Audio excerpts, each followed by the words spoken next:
Bonjour à tous, bienvenue sur la chaîne Barbell Préparation Physique. Pour ceux qui ne me connaissent pas, je m'appelle Morgan, je suis préparateur physique spécialisé dans le rugby. Aujourd'hui, je reçois Mathieu Loumagne, préparateur physique, gérant et fondateur de la salle ATP, Athletic Training Performance à Tarbes. Dans l'interview d'aujourd'hui, je vais lui poser quelques questions sur son parcours, mais surtout sur ses méthodes et sa vision de la préparation physique.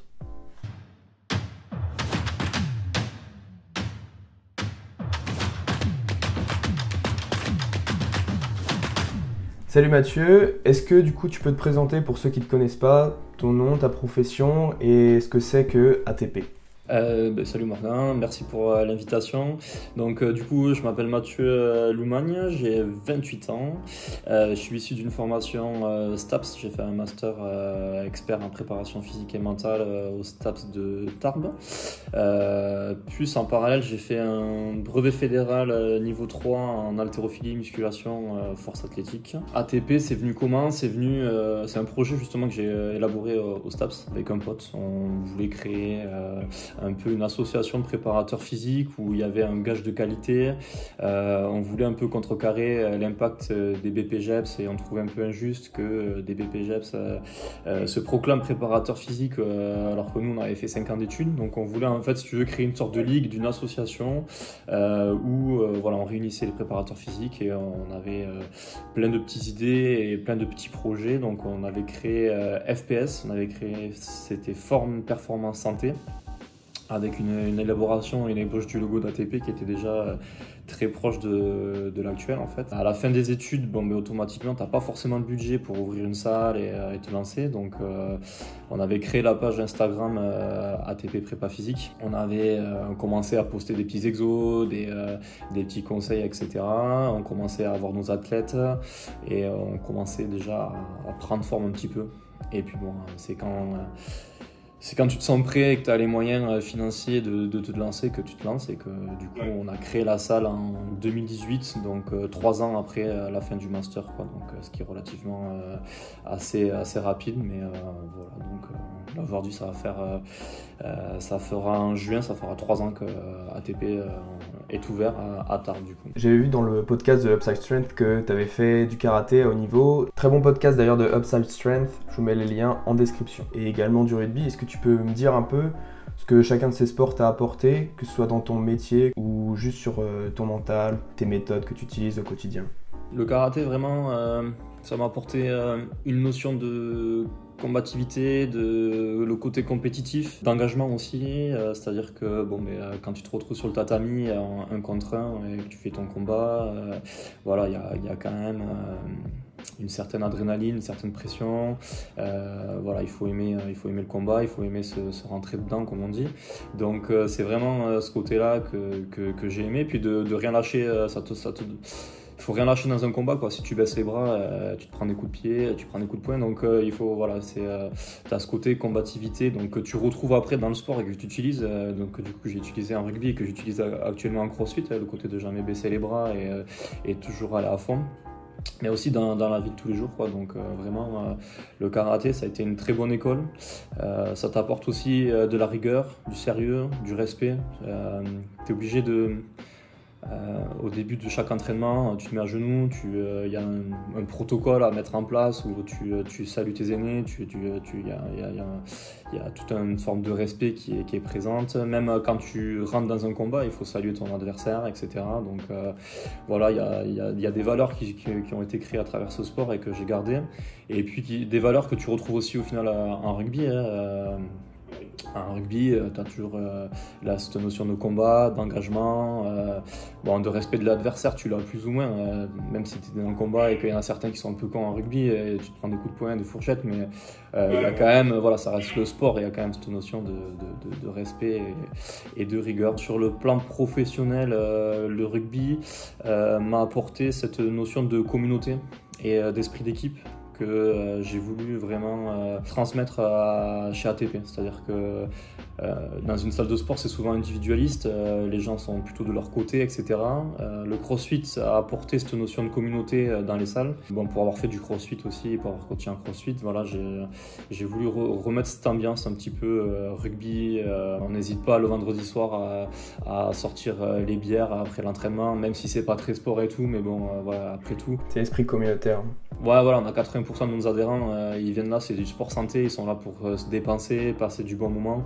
On est là pour les écouter et échanger avec eux, les faire progresser physiquement, mais aussi sur le développement personnel. Moi, je te rejoins complètement là sur le sport du combat. Moi, j'ai fait un peu de boxe anglaise pendant 1 an et demi en total, et c'est vrai que ça t'apporte beaucoup, que ce soit sur le mental, que ce soit la combativité dans les autres sports, parce que je faisais du rugby à côté et j'étais certain que ça m'apportait.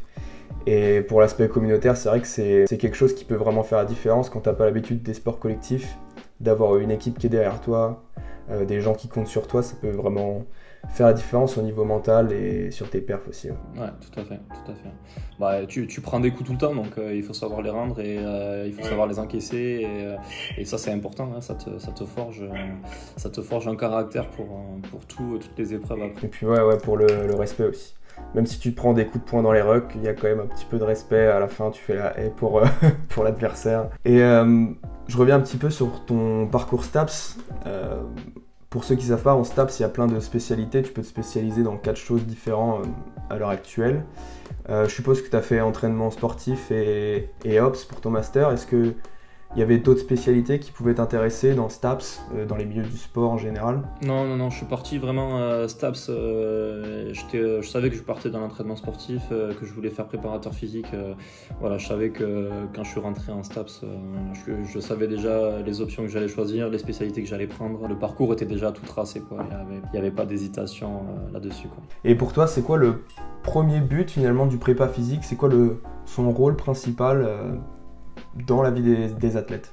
Pour moi, en tant que préparateur physique, déjà, le but de la préparation physique, c'est tout simplement de préparer physiquement une personne à atteindre ses objectifs, peu importe en gros son niveau. Préparateur physique, coach, si tu veux, déjà un coach, il va aider des gens à atteindre leurs objectifs, mais c'est pas forcément dans le secteur de la performance. Préparation physique, c'est plus dans le secteur de la performance et on va dire du haut niveau. Moi, j'aime pas faire cette dissociation entre les deux. J'estime que je suis préparateur physique, préparateur mental et que du coup, peu importe la personne qui vient me voir, qui a besoin d'un accompagnement et d'atteindre ses objectifs pour se sentir mieux dans sa vie, pour tout simplement assouvir ses désirs de compétitivité. Voilà, le but c'est de prendre en charge une personne et de l'accompagner correctement à atteindre ses objectifs. Il y a une notion de longévité et de durée qui est indispensable pour moi. Le but, c'est pas de prendre une personne, de l'encadrer, de la casser au bout de 2 ou 3 mois parce que tu as fait n'importe quoi. Le but, voilà, c'est que ton athlète dure dans le temps, qu'il ne se blesse pas et qu'il puisse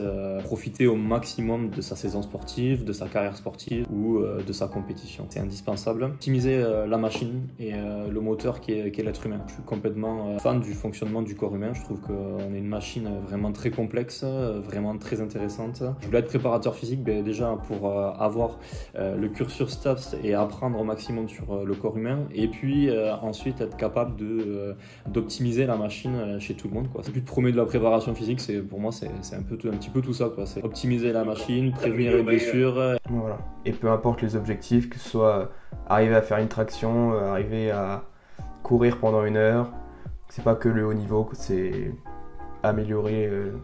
Ouais, c'est pas que le haut niveau. Exactement. En ce moment, dès qu'on entend le mot préparation physique, encore plus quand c'est couplé à athletic training performance, tu vois, sur Tarbes, les gens, ils ont vite fait le raccourci.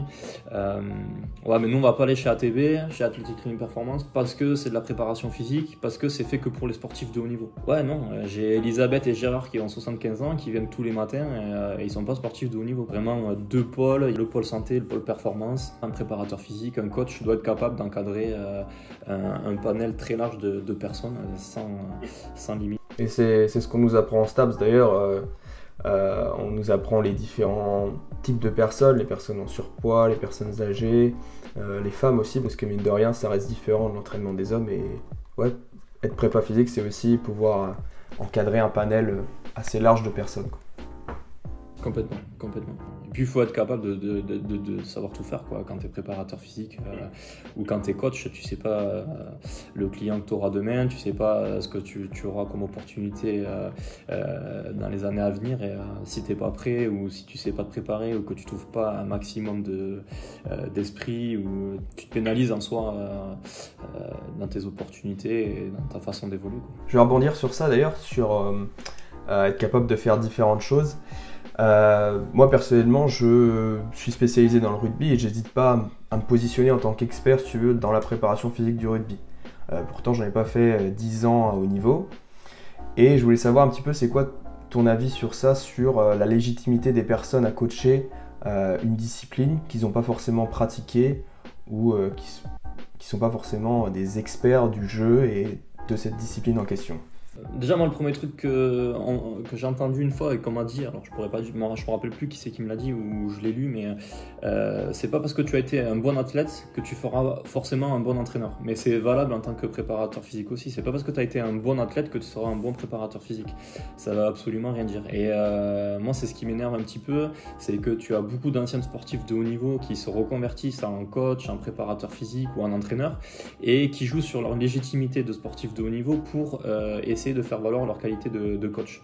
Et souvent les gens courent vers ces personnes-là parce qu'elles sont connues, parce que elles ont eu des perfs de fou et ils se disent bah voilà, elle va me faire progresser, alors que pas du tout, parce qu'un athlète de haut niveau n'a jamais fait sa propre programmation, à part peut-être Willy George en CrossFit, mais sinon ils ont tous été entraînés ou ont suivi des plans d'entraînement sans forcément essayer de chercher de comprendre pourquoi ils ont fait ça, et ils l'ont tout simplement fait bêtement quoi, pour entre guillemets, enfin je généralise peut-être un petit peu parce que pas tous, pour atteindre le haut niveau. Bien que le mec peut être passionné et se reconvertisse, etc. Et il y en a qui sont reconvertis, qui sont très bons, mais voilà, c'est pas tout le monde. Donc pour moi, t'es pas obligé d'avoir fait 10 ans dans un sport pour savoir faire une bonne prépa dans ce sport précis.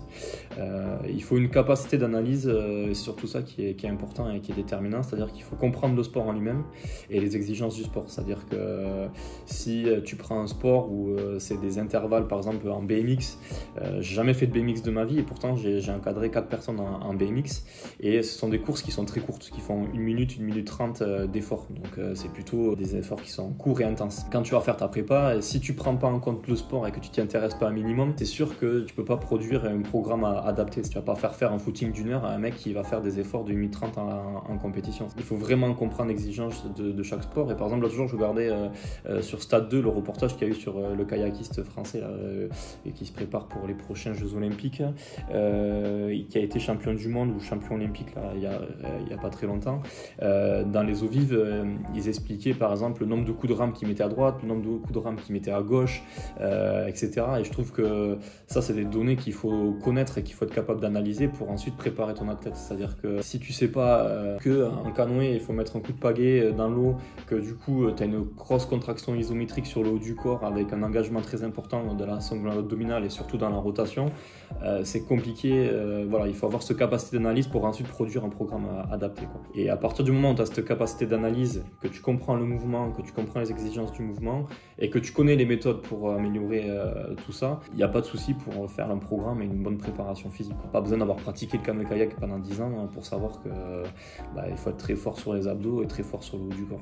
Surtout que certains athlètes de haut niveau qui ont fait telle ou telle discipline depuis qu'ils ont l'âge de marcher, souvent ils n'ont pas forcément ce recul par rapport à l'activité que quelqu'un d'étranger à l'activité pourrait avoir, parce que certaines choses elles sont juste instinctives pour elles et elles y réfléchissent même plus parce que pour elles c'est devenu logique.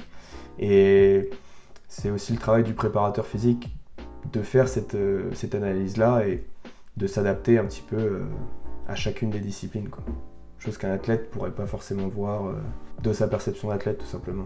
Ouais, non, c'est ça. De toute façon, quand tu fais un sport, tu t'en rends pas forcément compte, mais tu travailles tout le temps les mêmes muscles, etc. Et moi, je te prends le cas d'un golfeur qu'on a et qui a un gros déséquilibre, il s'en rendait même pas compte au niveau des obliques parce qu'il tapait tout le temps du même côté et ça allait créer des décalages et des déséquilibres sur l'ensemble du corps. Mais il s'en rendait pas compte et il comprenait pas pourquoi et d'où venait son problème. Encore, tu vois, là, il y a un rugbyman, pubalgie, il passe des heures et des heures à buter chaque jour, mais il comprend pas d'où ça vient. Mais en fait, ils sont sportifs, ils n'ont pas cette analyse-là de se dire je sollicite ce muscle 1000 fois par jour, c'est normal qu'il soit plus fort d'un côté ou que d'autre. Ils n'ont pas ce recul-là, c'est le taf d'un préparateur physique d'analyser et de comprendre tout ça. Et c'est aussi pour ça que c'est pas parce que un athlète il a été à haut niveau, il sait pas ce qu'il a fait ou ce qu'il a pas fait. Après il y en a certains, ils sont reconvertis en préparateur physique ou en coach et ils sont très très bons, hein. Il faut pas non plus généraliser, mais il faut pas que non plus quelqu'un qui cherche à tout prix un coach ou un préparateur physique court vers un mec qui a 20 ans d'expérience dans un sport parce que pour lui ça va être le meilleur préparateur physique. Pas forcément, tu as peut-être des mecs qui n'ont jamais fait ce sport, qui n'ont jamais pratiqué, qui peuvent être tout aussi bons. Après nous en tant que préparateur physique et en tant que coach, il faut s'intéresser à tous les sports, quoi. C'est-à-dire qu'il faut, parce que là tu vois, ça va faire 5-6 ans que je coach, j'ai balayé un nombre de sports incalculable. Même moi je pensais pas faire autant de sports, hein. Je fais du rugby, du golf, du judo, du taekwondo, j'ai fait du jiu-jitsu, du BMX, de la natation, du basket. Alors bien qu'en STAPS tu fasses un peu de tous les sports et dans ton côté perso tu as touché un petit peu à tout aussi, tu sais à peu près, mais si tu regardes pas, si tu tombes sur une compétition de vélo de descente, tu regardes la compétition, mais il faut derrière avoir l'esprit d'analyse qui te dit ah ouais mais ce mec là il descend à telle vitesse, qu'est-ce qu'il lui faut comme qualité physique, comment il travaille ses jambes, est-ce qu'il lui faut du cardio ou est-ce qu'il en a pas besoin dans une descente, est-ce que tu te poses plein de questions et c'est en se posant ces questions que tu réfléchis et tu te dis si moi un jour j'arrive et je dois préparer un athlète dans ce sport, je pense que c'est comme ça, etc. Mais il faut avoir cette réflexion critique, comme quand tu regardes un match de rugby en tant que coach ou prépa, et des fois il faut pas hésiter à se dire, à suivre un joueur et à imaginer le nombre de pas, de déplacements qu'il fait. Le week-end dernier je regardais Toulouse jouer, je regardais les déplacements d'Antoine Dupont. Ça dépend de l'angle, des fois tu peux pas, mais tu te rends compte que il est toujours collé au ballon derrière les rucks, et quand il y a une turnover, il est capable de se replacer, il va dans le troisième rideau, dans le second rideau, il y a une vitesse, un déplacement, il y a plein de choses à comprendre et tu te dis mais le jour où je vais coacher un neuf, il faut comprendre les exigences du poste, quoi. Et voilà, donc il faut toujours garder cet esprit critique et d'analyse, quoi. C'est assez important. Je voulais te poser cette question parce que j'ai l'impression qu'il y a beaucoup de zones de flou sur ce domaine. C'est sur le milieu de la planification. Moi, dans ma formation en STAPS, surtout pour les sports co, on était plutôt en train de dire globalement, c'est pas une méthode linéaire, mais on sait pas. C'est à vous de tester un peu, de voir toutes les différentes méthodes qui existent, sachant que maintenant, t'en as quand même quelques-unes d'autres façons de faire une planification autre que linéaire. Et je voulais savoir, toi, pour les sports collectifs, quelle méthode de planification tu utiliserais à l'année? La planification, c'est compliqué parce que tu vas faire un dessin et tu vas te dire on va partir sur ça sur toute l'année. Et bam, t'as le Covid qui arrive. Et tout explose, tu vois. Et là, je pense aux préparateurs physiques de club, ça doit être vraiment l'enfer de faire de la prépa, quoi. Là, ils se sont dit en début 2019, je sais pas moi, tu viens de signer ton contrat dans un club, tu pars sur 3 ans de prépa, tu dis je vais encadrer l'équipe, on va partir comme ça, on va faire comme ça. T'as le Covid qui arrive, on parle du Covid, mais ça peut être d'autres choses. Ça te fait tout capoter et en fait, si tu veux, c'est très difficile dans un sport co de vraiment suivre une planification et te dire on va faire comme ça.